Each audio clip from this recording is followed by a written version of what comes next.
श्रीगणनाथं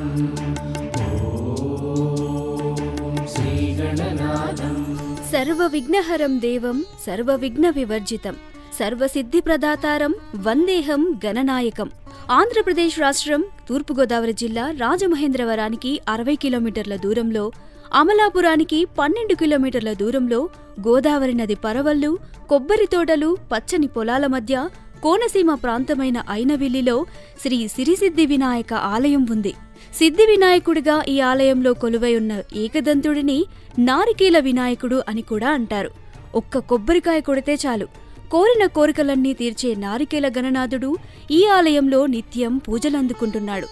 దక్ష ప్రజాపతి దక్షయజ్ఞాన్ని ప్రారంభించడానికి ముందు ఇక్కడ పూజలు జరిపాడని, స్వయంభూ వినాయక క్షేత్రాలలో ఐనవిల్లి క్షేత్రం మొదటిదని పురాణాలు చెబుతున్నాయి. సాధారణంగా దేవాలయాల్లోని మూలవిరాట్ తూర్పుముఖంగా దర్శనమిస్తారు. కానీ ఈ ఆలయంలో సిద్ధి వినాయకుడు దక్షిణాభిముఖుడై భక్తులకు అభయమిస్తున్నాడు. దక్షిణ సింహద్వారం ఉన్న గృహాలకు ఎలాంటి విఘ్నాలు కలగవని ఐనవిల్లి ప్రాంతవాసుల నమ్మకం. ఏటా మాఘమాసంలో చదువుల పండుగ జరుపుతారు. పండుగలో భాగంగా పవిత్ర నదీ జలాలతో స్వామివారిని అభిషేకిస్తారు. 1,00,000 పెన్నులను సిద్ధి వినాయకుని పాదాల వద్ద ఉంచి పూజానంతరం ఆ పెన్నులను విద్యార్థులకు పంచుతారు.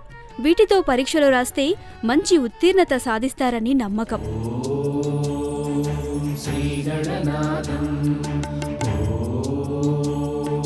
श्रीगणनाथं